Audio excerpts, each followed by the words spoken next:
chers amis, comment vous exprimer ma gratitude pour le formidable sursaut populaire en faveur de la démocratie et du droit que vous incarnez partout en France et dont votre présence nombreuse et fervente témoigne aujourd'hui. Il est impossible pour moi de cacher mon émotion, de vous voir ici et dans tous nos départements être à nos côtés.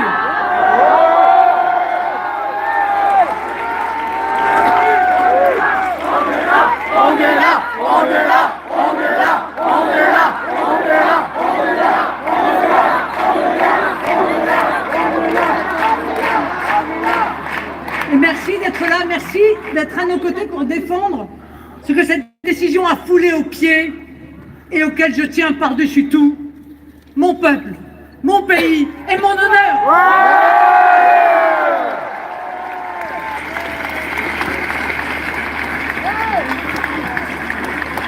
Un merci affectueux pour votre courage, votre ténacité, votre générosité. Vous êtes formidables. Vous êtes formidables.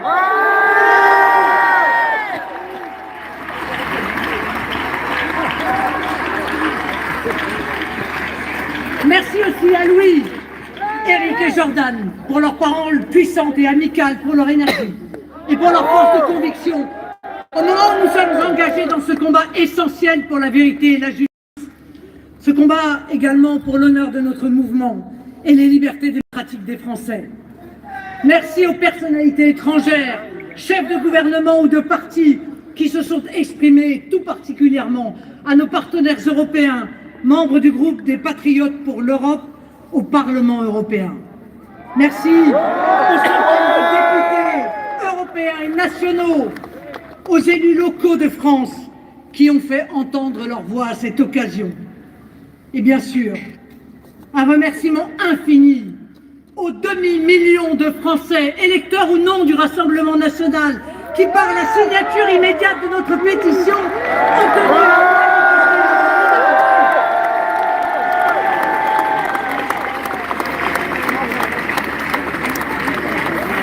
vos soutiens, vos messages, vos ralliements. Nous font chaud au cœur. Ils sont pour nous, ils sont pour moi, évidemment. Une raison supplémentaire de ne rien lâcher. Et que chacun soit rassuré, je ne lâcherai rien.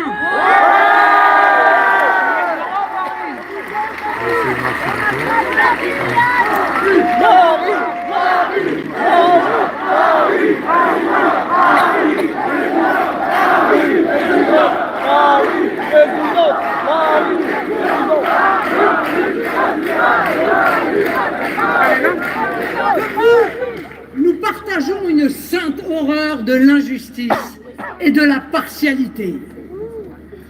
Nous ne pouvons que nous comprendre, vous le peuple de France qui subissez chaque jour votre lot de dénigrement, de mépris, d'injustice. Vous livrez à toutes les insécurités sociales, physiques, maltraitées dans votre propre pays, niées dans votre culture et dans votre identité. Vous restez pourtant irréductible et convaincu que le découragement, la soumission n'est pas envisageable, que le combat doit être mené. Ce qui nous unit, mes amis, c'est l'amour de la France, c'est l'amour de notre peuple, mais c'est aussi l'idée que nous nous faisons de ce qui est vrai et juste.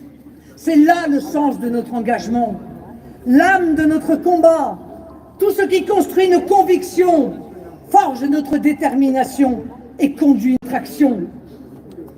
Comme vous, mes amis, nous sommes de ceux qui ne se résignent pas, qui ne s'inclinent pas, qui n'abdiquent pas.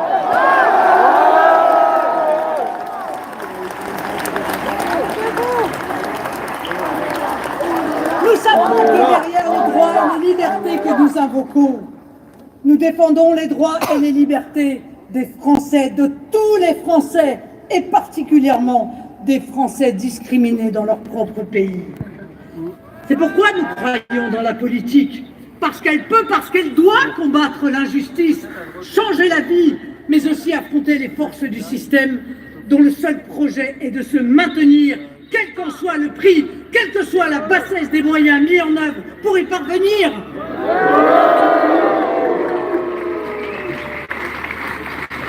Depuis mon plus jeune âge, je sais les vicissitudes de la politique.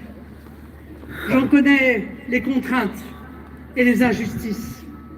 J'en connais la brutalité et même la violence. Je connais les blessures, mais je ne connais pas l'abandon. Bravo! Bravo! Je connais les souffrances qu'elle engendre, mais je ne connais pas le désespoir. Je connais l'outrage, mais je ne connais pas le renoncement. Comme opposants, nous avons appris très vite que le combat judiciaire qui pourrait être mené contre nous faisait partie intégrante du combat politique. Sur le long chemin qui conduit aux responsabilités, nous avons eu à subir tant de mensonges, tant de calomnies, tant de coups bas et d'attaques, tant de mauvais procès qu'il nous a fallu déjouer. Tant auraient renoncé à notre place. Mais nous sommes toujours là. Et bien là,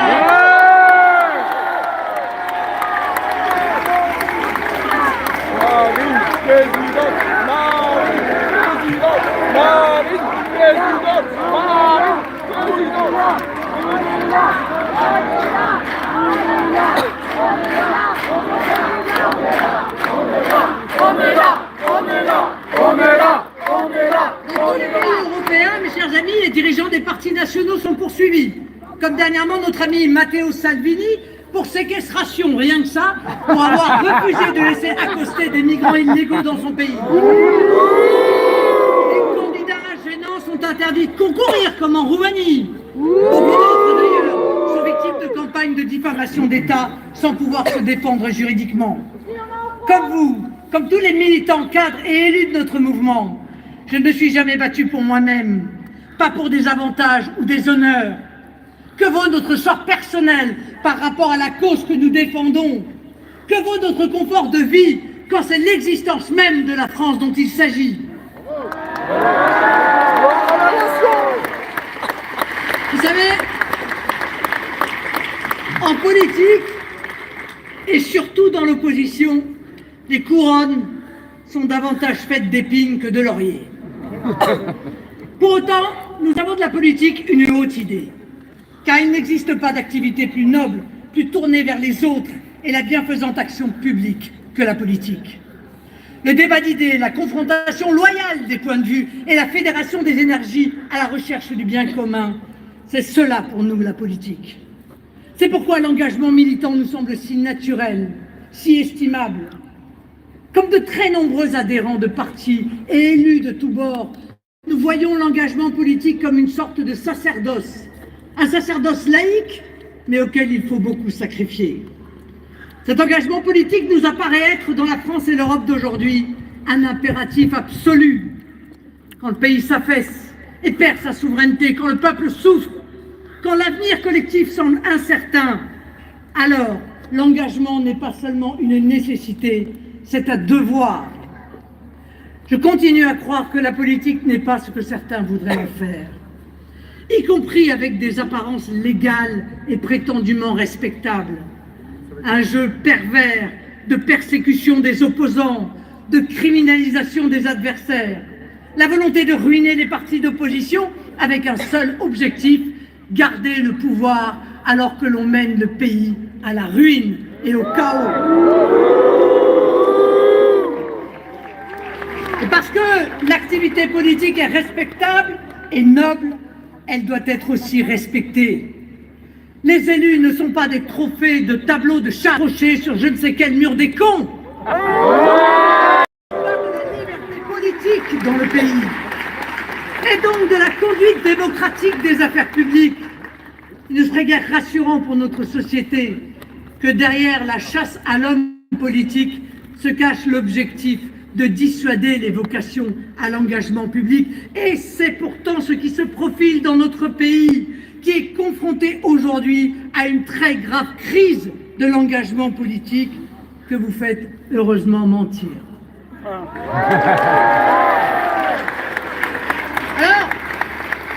On peut s'interroger, à part pour en faire des trophées sur un tableau de chasse, pourquoi ajouter l'humiliation aux poursuites? Je pense à cet ancien président de la République que nous avons pourtant largement combattu et contre lequel est requis la perte de ses droits familiaux ou 7 années de prison, avec l'objectif à peine dissimulé de faire de sa faute, si tant est qu'elle existe, un acte plus durement sanctionné que la plupart des crimes.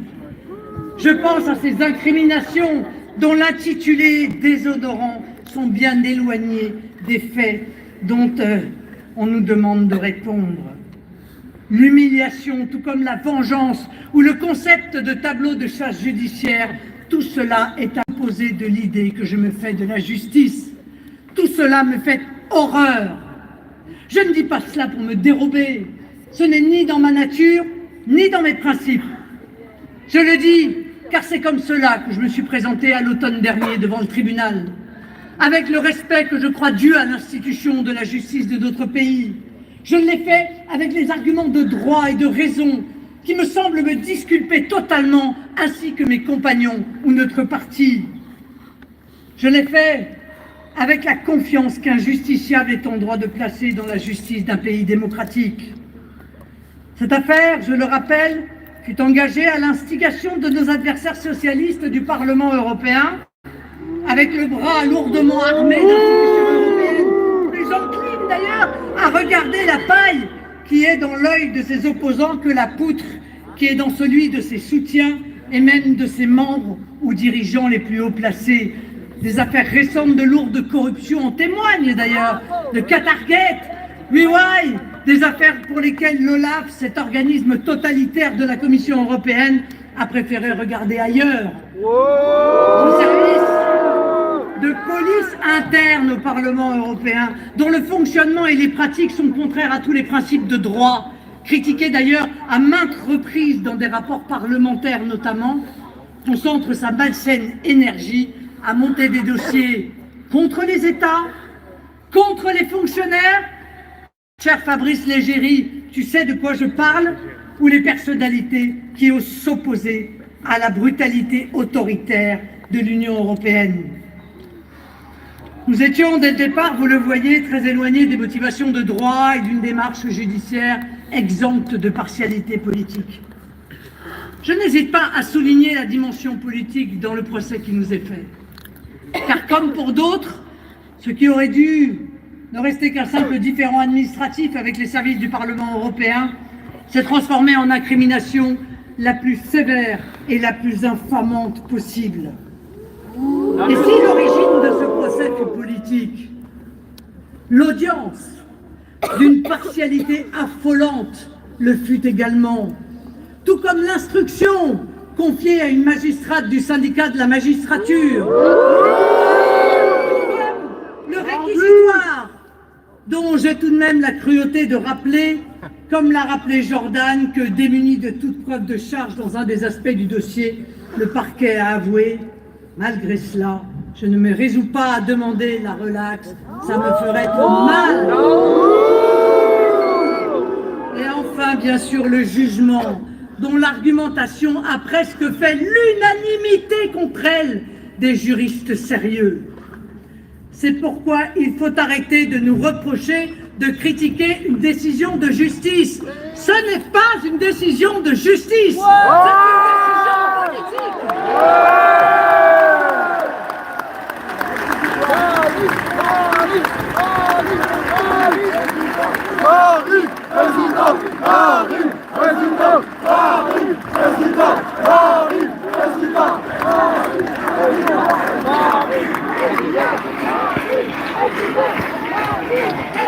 Voilà donc qu'il faudrait m'éliminer de la vie politique, sans voie de recours possible, au nom d'un soi-disant trouble à l'ordre public démocratique, concept purement et simplement inventé pour l'occasion. Pardon, mais le principal et même l'unique trouble à l'ordre public démocratique, c'est bien celui qui consiste à empêcher l'unique souverain, le peuple, de s'exprimer.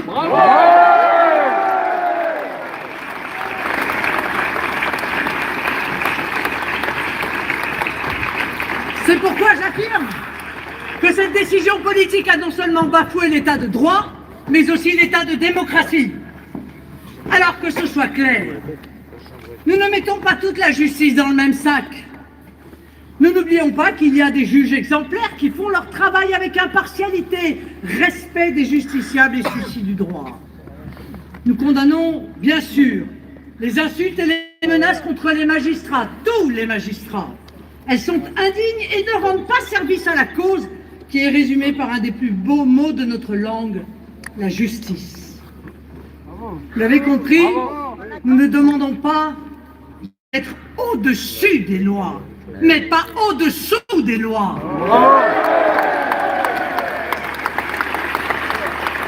Nous ne sommes pas des sous-citoyens.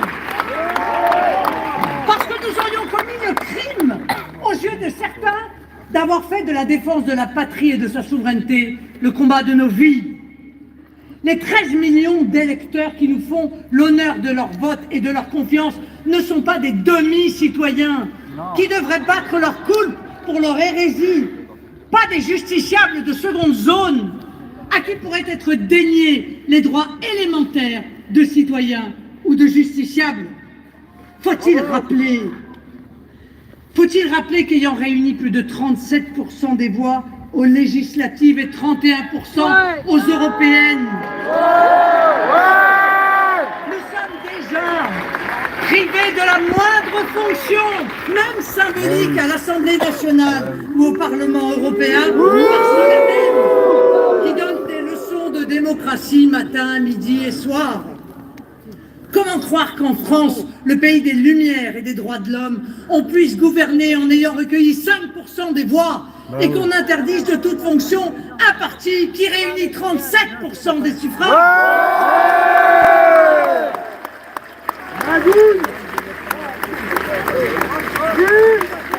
Dans ces conditions, je le dis, notre combat est aussi un combat pour les droits civiques.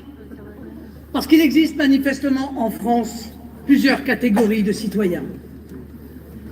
Imaginez, mes amis, que certains esprits chagrins et intolérants se sont même offusqués que nous puissions nous réunir aujourd'hui sur cette place, dans la capitale de notre pays, comme si le droit de réunion devait aussi nous être retiré. Les mêmes qui ne trouvent rien de scandaleux à manifester avec violence contre le résultat des élections. Eh bien, ils nous reprochent, avec des arguments aussi grossiers qu'outrageants, aussi excessifs que ridicules, de faire un meeting de soutien à la démocratie et d'exprimer notre indignation quand sont violés aussi évidemment les principes fondateurs de notre État de droit. À tous les Français que l'on veut intoxiquer, je veux dire que notre ligne de conduite ne sera jamais celle de la brutalisation, chère à d'autres formations politiques. Mais celle pacifique du pasteur Martin Luther King pour les droits civiques des citoyens américains à l'époque opprimés et privés de droits. Nous entendons pour cela inviter tous les Français épris de liberté à s'engager à nos côtés dans une résistance pacifique et démocratique, une résistance populaire et patriote. Nous allons continuer à lutter, comme nous le faisons, dans la discipline et la dignité, malgré les provocations qui ne manqueront pas d'intervenir et auxquelles, au désespoir de nos opposants, nous ne céderons pas.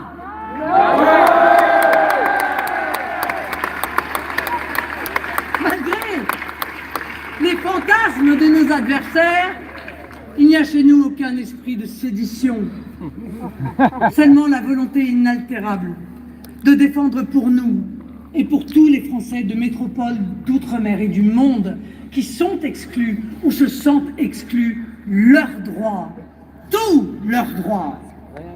C'est justement parce que nous sommes attachés à l'état de droit que nous nous insurgeons contre son dévoiement, son instrumentalisation, non par les juges, mais par des juges qui ont décidé de faire de nos institutions les plus sacrées l'outil de leur idéologie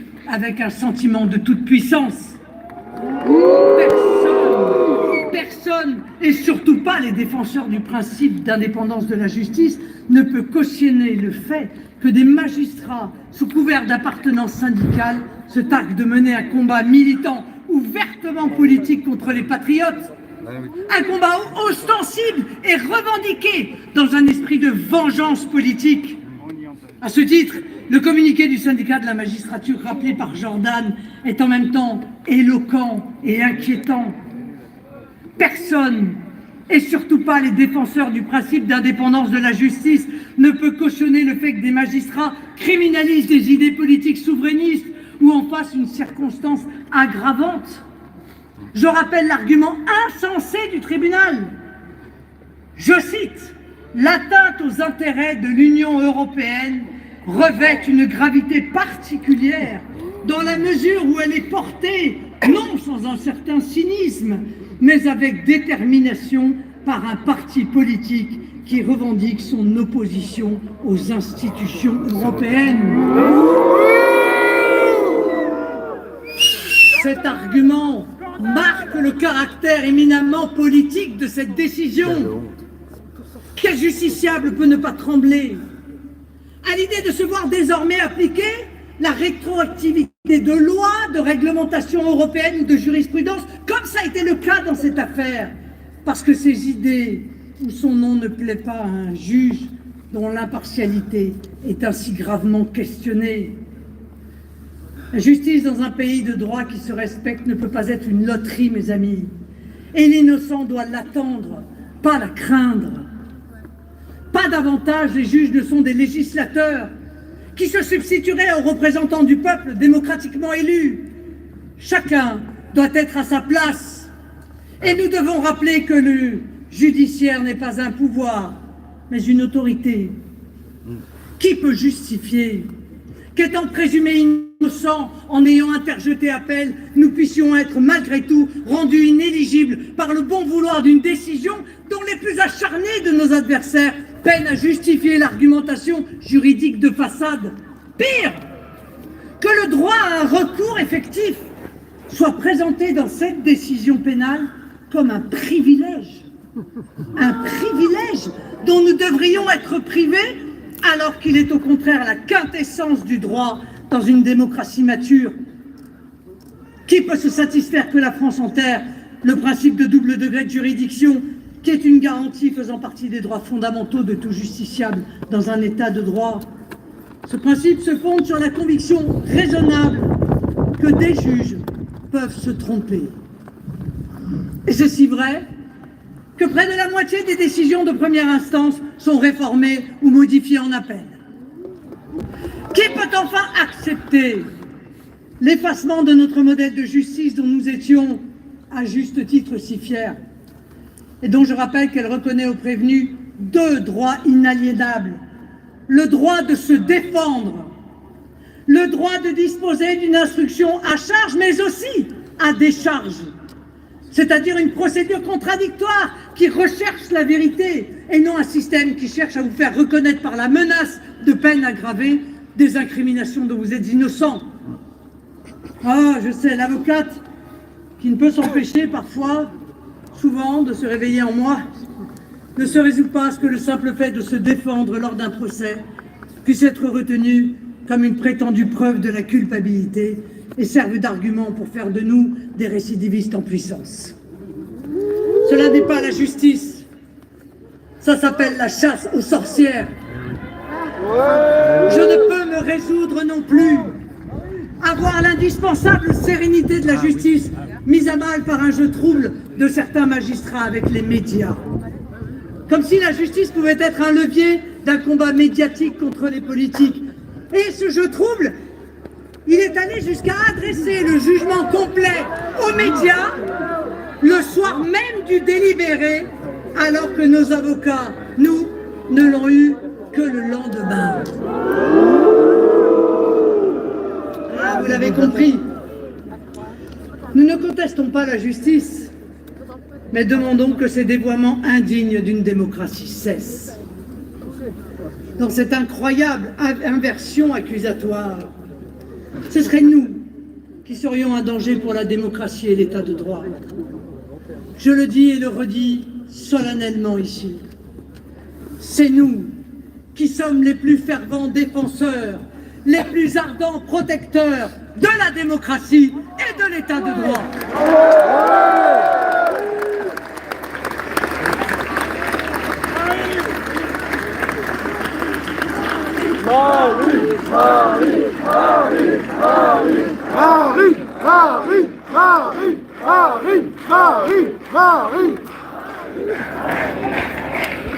Jordan a raison, hein, le spectacle lamentable que donne la France n'est pas à la hauteur des hautes institutions d'État qui avaient fait de notre pays une référence dans le monde.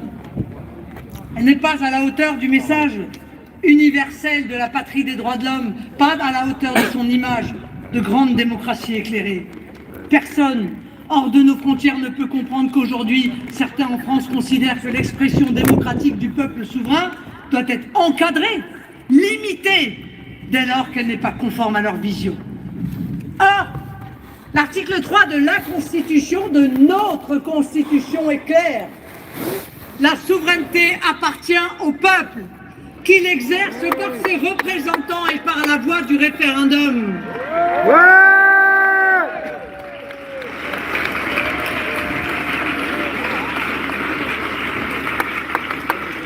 On oublie souvent l'alinéa 2. Aucune section du peuple ni aucun individu ne peut s'en attribuer l'exercice. Ce rappel fondamental de notre Constitution est salutaire face à ceux qui considèrent, je cite, le peuple souverain comme une menace pour l'ordre public démocratique. Des réactions provenant de l'étranger soulignent combien cette décision vient heurter le modèle que la France était aux yeux du monde, cette puissance de raison respectée sur la scène internationale, pour son attachement au droit et à la justice, à qui chaque nation peut parler en confiance, d'égal à égal. Toute la presse internationale, quelle que soit sa sensibilité politique, a exprimé son trouble, voire son indignation à la suite de la décision du lundi 31 mars 2025, y compris même le très consensuel The Economist. Mais au-delà de nous, au-delà de moi, ce que nous défendons aujourd'hui et dans les mois qui viennent, c'est la liberté de tous, l'état de droit pour tous, l'égalité de traitement pour tous.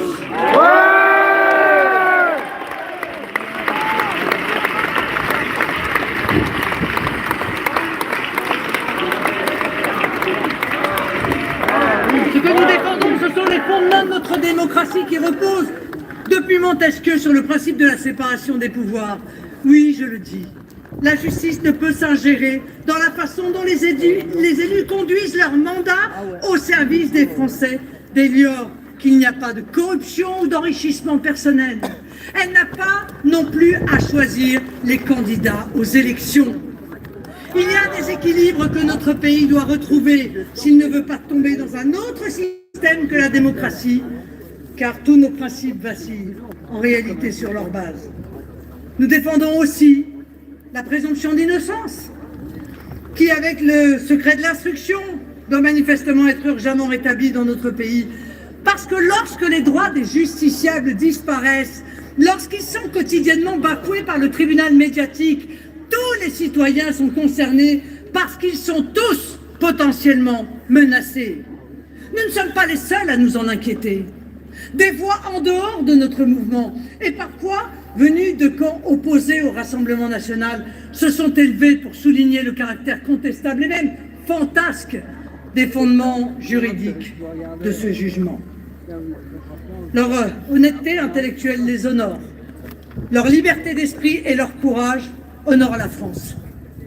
Ces prises de position montrent que ce combat pour la justice, ce combat pour le droit n'est pas seulement le nôtre, mais celui de la société tout entière, de l'institution elle-même, de la communauté judiciaire et bien sûr du chef de l'État, garant du bon fonctionnement des institutions. Vous savez, la décision dont nous sommes victimes, comme les décisions injustes qui frappent tant de justiciables en France, soit par les délais, soit par des résultats déroutants, sont aussi le signe d'une érosion de nos institutions, que l'on ressent dans les études d'opinion et qui démontrent une perte de confiance des Français dans leur justice.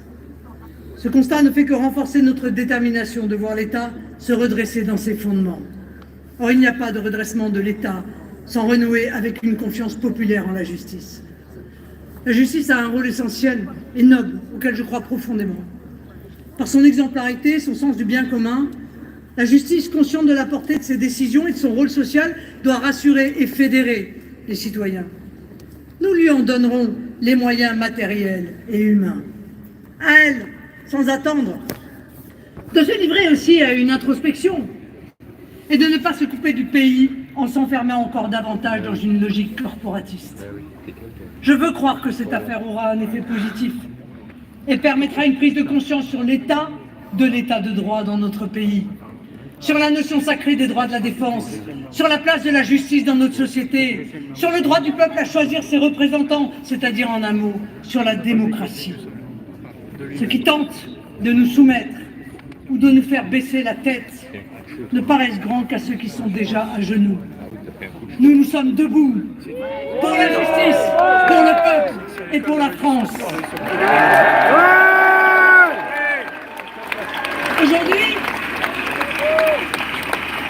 Aujourd'hui est un jour historique, un jour où se lève avec joie et ferveur un grand mouvement en faveur de la liberté du peuple.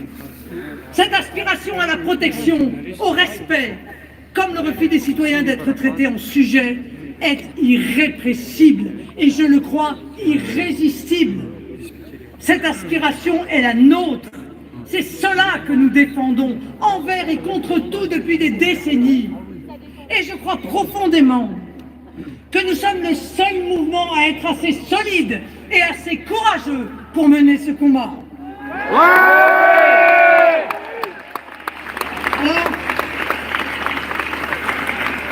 Alors mes amis, n'oubliez jamais les raisons pour lesquelles ils nous attaquent si durement, avec tant de déloyauté. Ils ont peur. N'oubliez jamais qu'ils ne font cela que pour une seule raison. Nous sommes en train de gagner.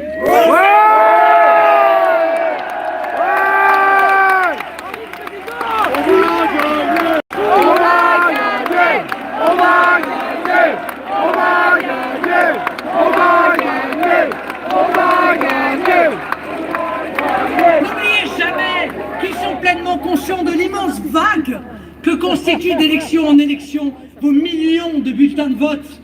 N'oubliez jamais que nous sommes le parti des bâtisseurs, le parti des conquérants, le parti des amoureux infatigables de notre grande et belle nation. N'oubliez jamais que nous devons garder chevillé au corps et au cœur la seule cause, la plus belle cause qui vaille, la France.